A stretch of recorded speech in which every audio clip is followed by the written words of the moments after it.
Teach and you shall receive, the power of giving. Both of my dads were teachers. My rich dad taught me a lesson I have carried all my life, the necessity of being charitable or giving. My educated dad gave a lot of his time and knowledge, but almost never gave away money. He usually said he would give when he had some extra money, but of course there was rarely any extra.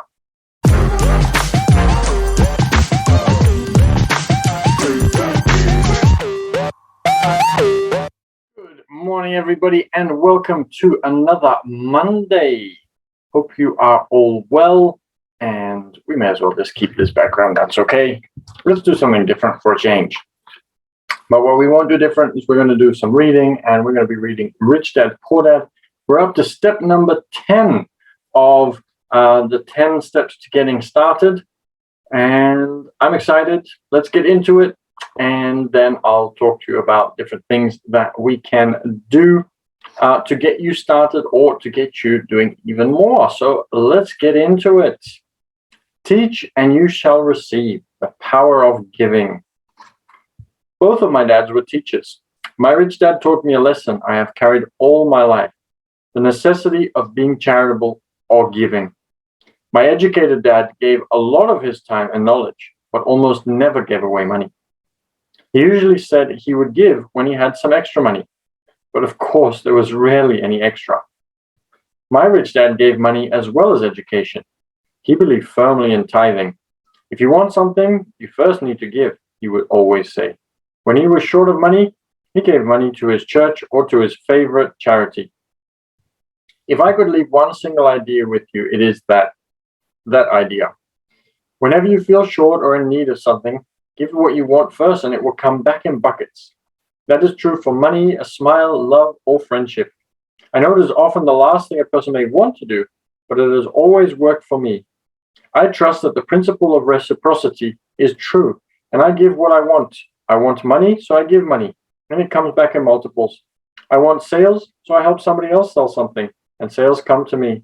I want contacts, and I help somebody else get contacts. Like magic, contacts come to me. I heard a saying years ago that went, God does not need to receive, but humans need to give. And this is very interesting because I used to have a friend, and the Cashflow Club would go and play Cashflow at his cafe, and he would always teach everybody to make sure that you are always giving immediately and always giving and always contributing to charity. And he was extremely successful. He was always giving, and he used to get back a lot. And people would argue with him. And in the game, they wouldn't do so well. And he always did very well, and everybody wanted to do business with him. And the reason I believe this works is because we set out a certain vibration. And if we are really holding on to something, then it's going to show. People are going to feel that. And it's the same as when you're wanting to be with somebody else. Let's say you're looking for a romantic partner, and you are being extremely desperate. Nobody likes to have somebody begging them, I want you to go out with me, or I want you to do this. Nobody really likes that. And so in life, we do the same thing. So it's like wanting to go out on a date with money. If we are desperate, if we're like, oh, I must have it, then obviously life is going to say, oh, I don't know if I want to go out with you. Whereas if you just freely give and you don't really care that much, then life will be much more attracted to you. My rich dad would often say, poor people are more greedy than rich people. He would explain that if a person was rich, that person was providing something that other people wanted. In my life, whenever I felt needy or short of money or short of help, I simply went out or found in my heart what I wanted and decided to give it first. And when I gave, it always came back. It reminds me of this guy sitting with firewood in his arms on a cold, freezing night. He's yelling at the pot-bellied stove.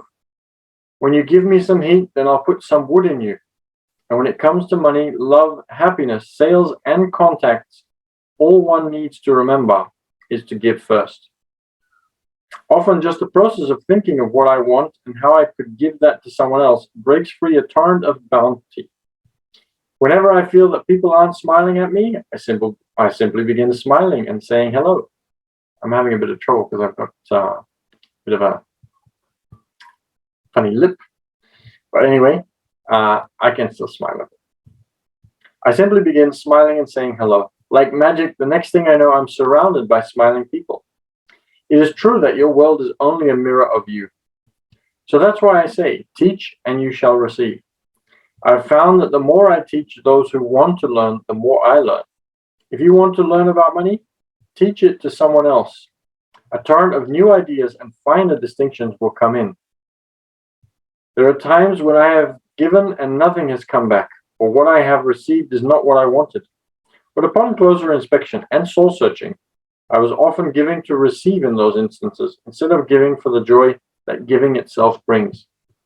And that is extremely important to realize. That there's also a difference between the vibration, again. So let's say that somebody comes up to me and says that they want to give something to me, but they're really desperate to give it to me. They then turn around and they say to me, for example, and what am I going to get in return? Would you want to receive something from this person? Because receiving from that person means that you are now obligated and you feel terrible about it. So make sure that you are giving in a way that you are just giving for the joy of giving, and not because there is some kind of agenda behind it or you have a reason for giving, because that is never very good. My dad taught teachers and he became a master teacher. My rich dad always taught young people his way of doing business. In retrospect, it was their generosity with what he knew that made them smarter. There are powers in this world that are much smarter than we are. We can get there on our own, but it's easier with the help and power of others. You need to be generous with what you have. And this is so true. So I watch a lot of Cashflow games because obviously I run Cashflow Club. And what I notice is there are two kinds of people that will play Cashflow. There are the generous ones who want to do business with other people, who are open, who are doing all of these different things. And they have this vibration of joy, happiness. I want everybody to succeed. I am happy in life, that kind of vibration. And then there are people who are, I have to win and I have to find a way to outdo everybody. And they feel upset when something doesn't go right in the game. And they laugh at other people when they succeed and other people don't. And the interesting thing is that the first category, everybody wants to do business with them. They have money thrown at them when they find a good opportunity. People will do all sorts of different things to see if they can buy the deal from them. And very often they will, if they have abundance themselves, they will allow somebody else to have one of those properties. But the second person is not likely to have anybody want to do business with them. People will avoid them at all costs. They don't talk to them that much. And you can see that they're actually feeling quite miserable. But they are hiding that because they want to win the game, and they're so focused and they think that everything's okay, and they pretend to themselves that everything is okay. But in reality, things are definitely not okay for them because they don't feel that right vibration. They can feel that other people aren't reacting to them and that they are not getting ahead. And as they get more and more frustrated, that vibration just gets darker and darker and heavier and heavier. And it just ends up in a really bad experience for them. So keep that in mind as you're going through your day to day. And this is something that you can absolutely use to very, very good effect in your life. Okay, we are going to finish there. There's only one more chapter. We're up to chapter 9, which is going to be still one more. Here are some to-dos. So that is going to be even more practical, boom, boom, boom, what you need to do. And of course, I will give my commentary to that as well. If you've enjoyed this video, if you enjoy this series of videos, then you can watch the rest on YouTube at the Passive Cashflow Club, which is a great place for really great videos with all sorts of answers to questions about investing. So would love to see you there. Always great to have you here as well. And make sure you subscribe, and then you'll also get access to notifications that will tell you when the new videos with potentially the answer to the question that you are struggling with will pop up. And feel free to reach out and get in touch with me in order to be able to let me know what kind of questions you have, and then we can turn that into a video. So feel free to reach out on Instagram, and you can find me on Instagram at business_team_6_official. And I am looking forward to getting to know many of you there.